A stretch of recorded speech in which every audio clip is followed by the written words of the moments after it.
सकते हैं। छम छम छम घुंघरूओं की तेज आवाज के साथ ढोल और धमाल की गूंज मेरे कानों के पर्दे अचानक ही चीरने लगी थी। मैं घबराहट के मारे उठकर बैठ गई थी। मेरे पूरे वजूद में जलन सी हो रही थी। वो रात का आखिरी पहर था। बादलों ने पूरे गांव को लपेट में ले रखा था और फिर वो इस कदर बरसे कि नदी और नाले अपना रास्ता भूल गए। अब गर्मी की शिद्दत में बहुत हद तक कमी आ गई थी। लाइट न होने की वजह से मैं सहन में सोई हुई थी, लेकिन फिर बारिश की वजह से लाउंज में चारपाई डालकर सोना पड़ा था। लेकिन मूसलाधार बारिश, घुंघरू और ढोल की आवाज ने बेदार कर दिया था। इस वक्त मेरा दिल भी ढोल की तरह बज रहा था। मुझे गुज़िश्ता चंद रोज से एक ही ख्वाब ने बहुत तंग करके रखा हुआ था। सुबह उठी तो किसी चीज में दिल नहीं लग रहा था। बहुत अजीब सी हालत हो गई थी। खैर दिन किसी न किसी सूरत यूं ही कामों में गुजर गया था और रात फिर वही ख्वाब मेरी आंखों का मेहमान था, जिसने मेरी परेशानी में मजीद इजाफा कर दिया था। और अब इस बात का किसी से जिक्र करना भी ज़रूरी हो गया था। अम्मी से मैं ये बात नहीं कर सकती थी कि वो जल्दी परेशान हो जाती थी। फिर अपनी बड़ी बहन से इस ख्वाब का जिक्र किया जो कि मुसलसल चंद रातों से मुझे आ रहा था। इन्होंने कोई ख़ास रद्द-ए-अमल नहीं दिखाया, बस ये कहकर टाल दिया, ये ख्वाब तो बस दिमाग की तख्लीक होते हैं, तुम ज्यादा ना सोचा करो। मैंने बहन की बात को ही सच जाना था, लेकिन फिर एक रात छोड़कर वही आवाजें मेरे कानों में गूंज रही थी। अगली सुबह मैंने बहन से कहा, आपी, मालूम नहीं इन ख्वाबों का इशारा किस तरफ है। हो सकता है मैंने कोई मन्नत मानी हो, लेकिन पूरे होने के बाद मैं भूल गई हूँ शायद। तो कल चलते हैं हजरत लाल शहबाज कलंदर के मज़ार पर, वहां पर फातिहा ख्वानी कर आते हैं। मुझे यकीन है इसके बाद वो ख्वाब आना बंद हो जाएंगे। मैंने ये बात बहुत संजीदगी से कही थी, सो आप भी राजी हो गई थी। जब हम मज़ार पे पहुंचे तो वहाँ मेले का समा था। माशाल्लाह क्या रूहानी सुकून मिलता है मज़ार कलंदर पर कि वहाँ से जाने को दिल ही नहीं करता। ऐसा ही कुछ मेरे साथ भी हुआ था।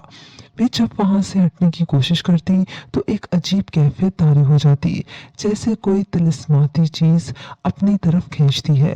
मेरी हालत देखकर मेरी बहन परेशान हो गई। हुआ क्या है तुम्हें? यह अचानक रोने जैसी शक्ल क्यों बना रखी है? मैं खुद नहीं जानती मेरे साथ क्या हो रहा है, मैंने खोए हुए लहजे में जवाब दिया। फिर यूं ही गुमसुम हालत में मैंने फातिहा ख्वानी की। उसके बाद मैं मज़ार के सहन में आ गई। वहां जायरीन की भीड़, ढोल की आवाज, घुंघरूओं की गूंज मुझे होश की दुनिया में ले आई थी कि ये तो वही मंजर था जो मैं बार बार ख्वाब में देख चुकी हूँ। वहां एक औरत कोई 35 बरस की होगी, बेतरतीब खुले बालों के साथ बलूची लिबास में अपने जुनून में मगन धमाल डाल रही थी। वहां कोई 7-8 माह की एक हामला औरत भी थी जो अपनी धुन में रक्स किए जा रही थी। उसे इस हालत में देखकर मेरी हालत खराब होने लगी कि उसे अपने होने वाले बच्चे की जरा भी परवाह न थी। वारे मौला तेरी शान और मुर्शिद पाक की अकीदत के राज तू ही जाने। चलो ना आप ही यहाँ से, मुझे डर लग रहा है इस हामला औरत को देखकर। कहीं ऐसा ना हो मुझ पर किसी का साया पड़ जाए, क्योंकि कहते हैं जवान कवारी लड़कियों का ऐसी जगह पर जाना मुनासिब नहीं। वहां पर अक्सर दूसरी मखलूक भी डेरे डाले रखती है। मैंने समझाने वाले अंदाज में कहा था। हाँ तो क्या जरूरत थी इधर आने की? आप ही कुछ नाराज होने लगी। बस वो ख्वाब। हाँ बस ठीक है, अब चलो। हम बाहर आकर अपनी गाड़ी में बैठ गए। अब जो देखा तो हमारी गाड़ी की पिछली सीट पर एक छोटी सी बच्ची जो लगभग 2.5-3 साल की होगी, बड़े आराम से बैठी मुस्कुरा रही थी। हम दोनों ने एक दूसरे की तरफ हैरानगी से देखा कि ये किसकी बच्ची है हमारी गाड़ी में, जो हमारी गाड़ी की पिछली सीट पर आकर बैठ गई है, या कोई छोड़कर चला गया है। हम बच्ची को उठाकर वापस मज़ार पर गए कि पता करवाएं कि किसकी बच्ची है, जो खो तो नहीं गई। वहां हम एक मतवाली से जाकर मिले और इसके बारे में इसे आगाह किया। अपने भाई का नंबर भी लिख कर दिया कि जिसकी बच्ची है इस नंबर पर राब्ता कर ले। तकरीबन 1 से 1.5 घंटा हम वही टहलते रहे कि कोई बच्ची का वारिस तलाश करने आए, मगर कोई ना आया। तब हम घर वापसी के लिए रवाना हो गए और बच्ची को भी साथ ही बिठा लिया।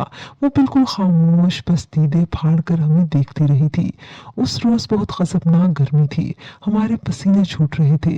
सेवन शरीफ में तो गर्मी वैसे भी ज्यादा ही जोश मारती है, लेकिन वो बच्ची बेफिक्र और पुरसुकून थी। इसे जरा बराबर भी गर्मी का एहसास नहीं हो रहा था। हम रास्ते भर बार बार उसे देखते रहे थे, मगर वो बगैर शोर किए चुप बैठी रही थी। घर पहुंचकर मैंने इसे गोद में उठा लिया था, तब भी इसने कोई ऐसी हरकत नहीं की जो आमतौर पर बच्चे करते हैं। शुक्र है आप ही हम जल्दी वहां से निकल कर आ गए, वरना आज पता नहीं मुझे क्या होने वाला था। तुम मत जाया करो किसी भी मज़ार पर। मालूम नहीं वहां दूसरी मखलूक भी पाई जाती है जो अक्सर जवान बच्चियों की तलाश में रहती है। अगर किसी का दिल तुम पर आ गया ना, तो फिर गई तुम हर काम से। बस भी करें आप ही, क्या बहकी बहकी बातें कर रही हैं। पहले ही सहम गई हूँ, ऊपर से आपकी ये बातें।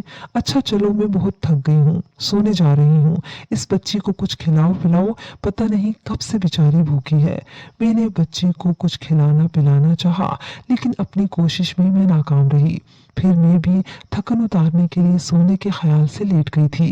2 घंटे बाद मेरी आंख खुली तो देखा वो बच्ची मेरे बराबर में बड़े सोफे पर बड़े मजे से बैठी हुई थी।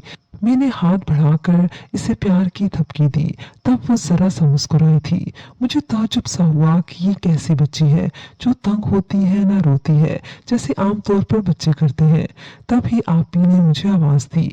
मेरे सर में बहुत शदीद दर्द हो रहा है, जरा बाम लाकर मेरे सर की मालिश कर दो। मैं छोटे कमरे में आप ही के लिए बाम लेने गई थी, और जो ही कमरे में कदम रखा था, मुझे अपना सर हवा में उड़ता हुआ महसूस हुआ था। यूं लगा जैसे कई फुट हवा में उड़कर मैं नीचे गिरी हूँ। हाय अल्लाह, मेरे पाँव में शदीद दर्द था और मैं जोर जोर से रो रही थी। आप ही मेरी आवाज सुनकर दौड़ते हुए कमरे में आई। सुनो, मैं तेल गरम करके लाती हूँ, उसकी मालिश से तुम्हें आराम मिल जाएगा। वैसे तो मैं तुमसे अपने सर की मालिश करवाना चाह रही थी, अब तुम्हारे पैर की मालिश करना पड़ रही है, आप ही ने मुस्कुराते हुए कहा था। आप ही मेरे लिए गर्म तेल लेने के लिए चली गई कि इतने में लबों पर मुस्कुराहट सजाए बच्ची ने धीरे धीरे मेरे पाँव पर अपना हाथ फेरना शुरू कर दिए थे। मुझे यूं महसूस हो रहा था कोई बड़ा मेरे पाँव की मालिश कर रहा हो। एक लम्हे को मैंने अपना पाँव हटाने की कोशिश की तो वो मुस्कुरा रही थी। ये लो बेटा, दूध पी लो। आप ही ने कमरे में दाखिल होते हुए दूध का फीडर बच्ची की तरफ बढ़ाया था। बच्ची ने आप ही के हाथ से फीडर लेकर ढक्कन खोला था और दूध यूं पी लिया था जैसे ग्लास में पीते हैं। ये देखकर हम दोनों चौंक गए थे, लेकिन बोले कुछ भी न थे।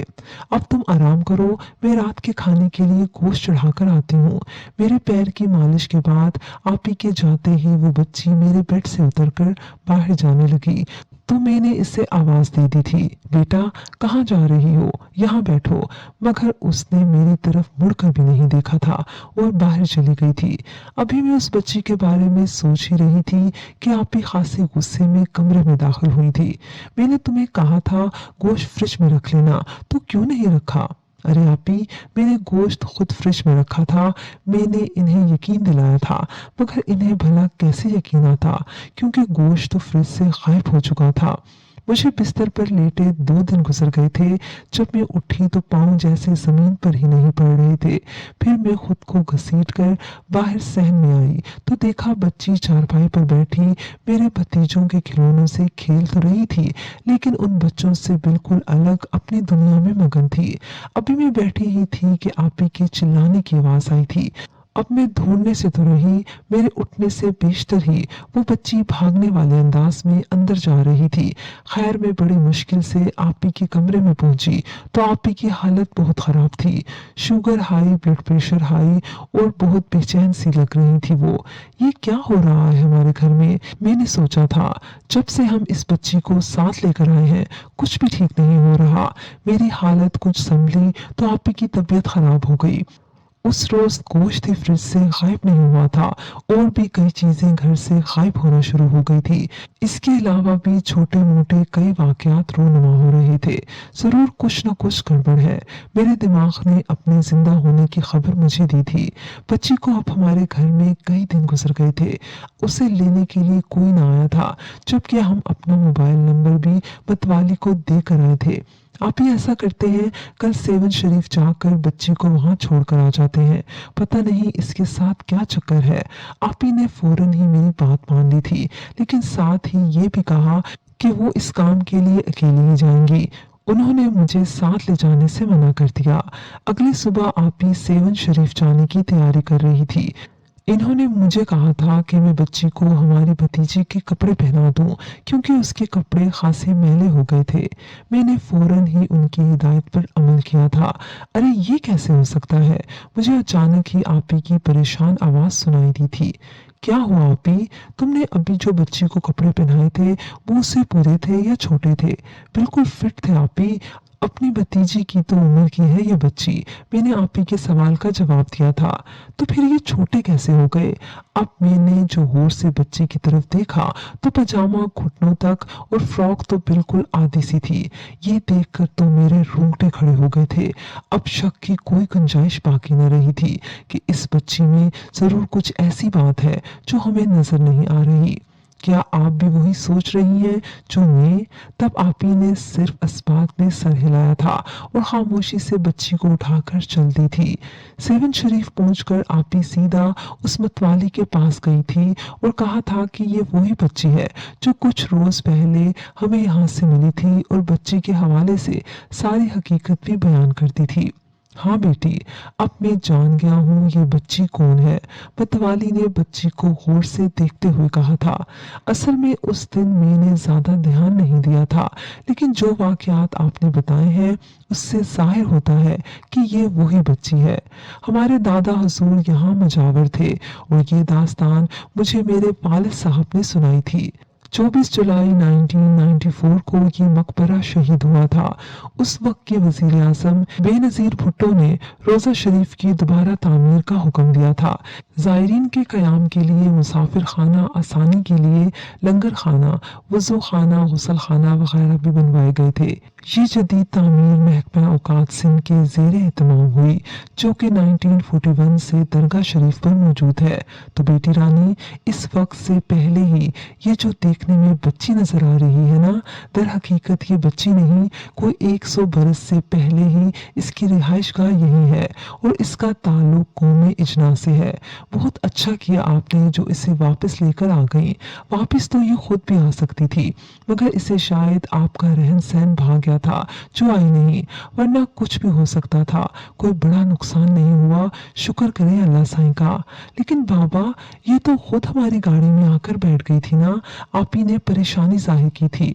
बिल्कुल बेटी, ये कई लोगों के साथ ऐसा कर चुकी है, फिर एक ही दिन में ये वापस आ जाती है। आपकी मोहब्बत और सादगी ने इसे वहां रहने पर मजबूर किया, जो ये वहां मजे से रह रही थी।